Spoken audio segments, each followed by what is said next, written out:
Hey y'all, welcome to day 67. We are on part 2 of Psalm 119, so let's get started.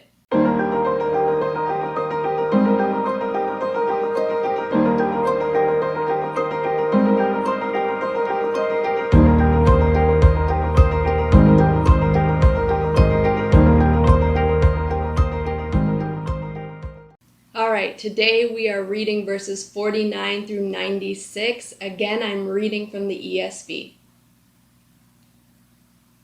Zion.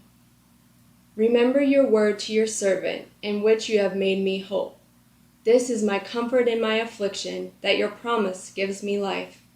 The insolent utterly deride me, but I do not turn away from your law.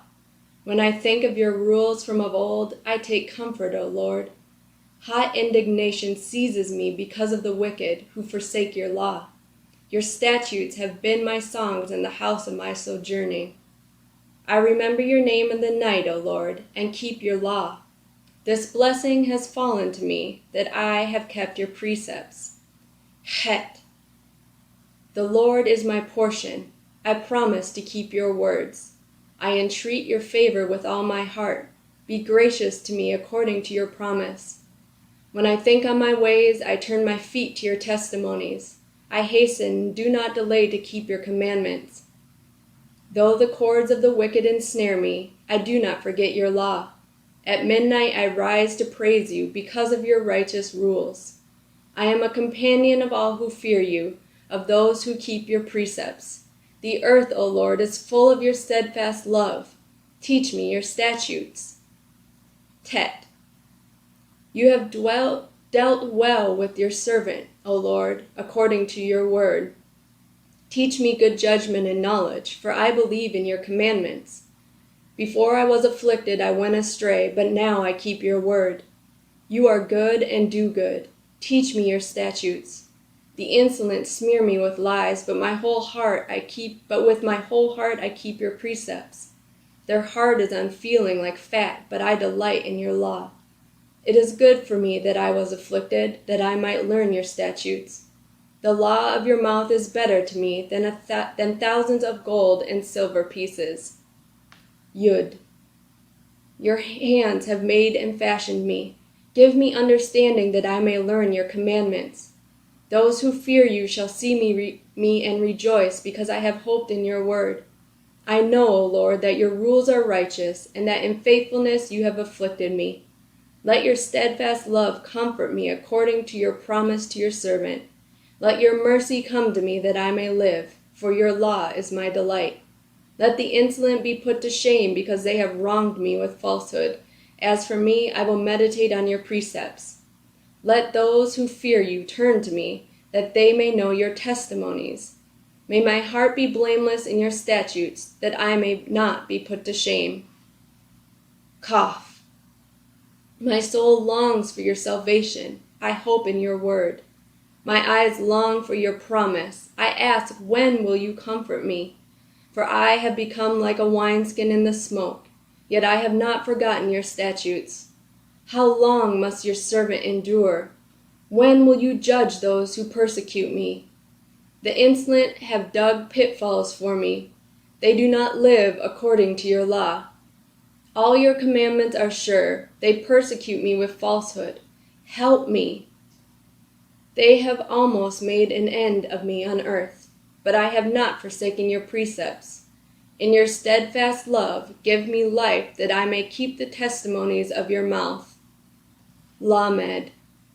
Forever, O Lord, your word is firmly fixed in the heavens. Your faithfulness endures to all generations. You have established the earth, and it stands fast. By your appointment they stand this day, for all things are your servants. If your law had not been my delight, I would have perished in my affliction. I will never forget your precepts, for by them you have given me life. I am yours. Save me, for I have sought your precepts. The wicked lie in wait to destroy me, but I consider your testimonies.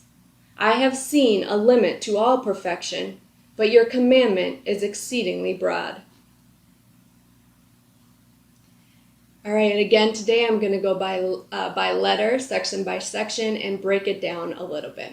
All right, the first here is Zion. This section speaks to the emotional benefits of keeping God's word. What does it bring? Hope, comfort. It gives life. It preserves. As we see in verse 53, knowing the word enables us to have righteous rage towards wickedness. In many of these sections, we're going to find that the composer has chosen Hebrew words that start with the letter of each section.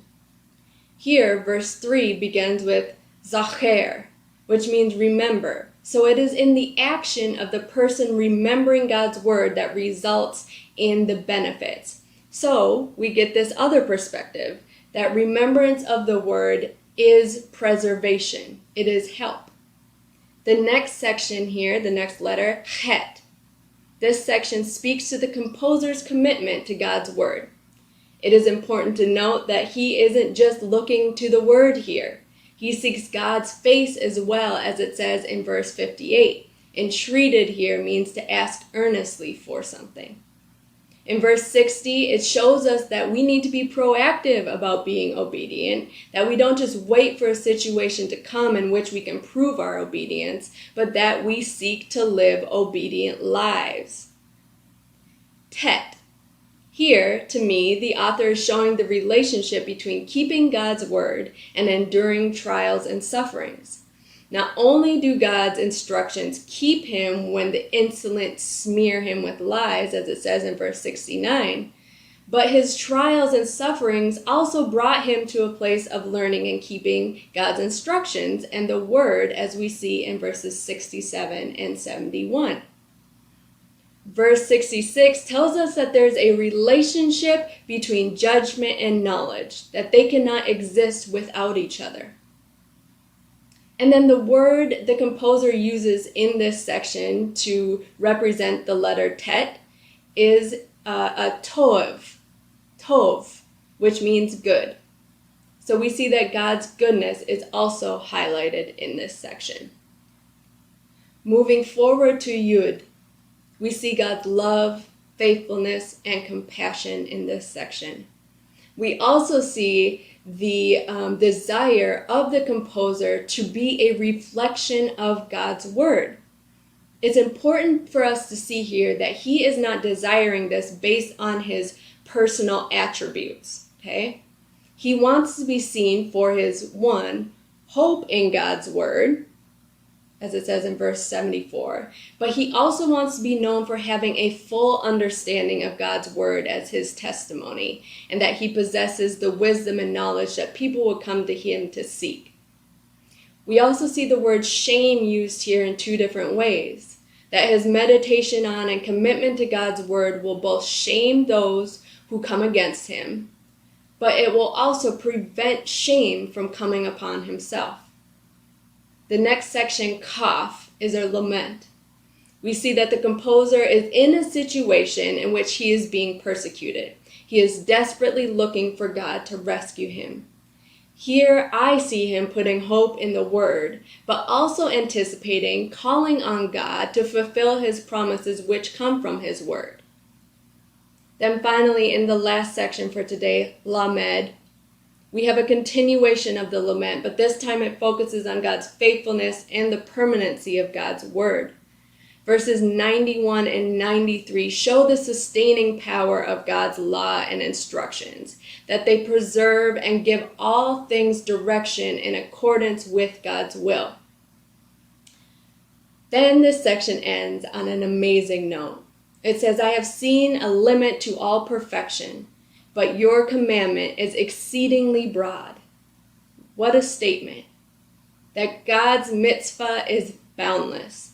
It exceeds all concepts of perfection that we might have. The deeper meaning here, though, is that we also see the limits taken off of us when we remain obedient and cleave to God's word. That because his word stretches past the limit of perfection, it also gives us the push to go beyond the limits we place on ourselves. All right, guys and gals, Once again, please go back through these sections, dig into the Hebrew here. I didn't go into all the different translations, but I tried to use wording that matched the Hebrew here. So if you missed some of that, please go back through. And again, I have posted the images of how the different translations are used here. All right, we'll be back here for section 3 tomorrow. See ya.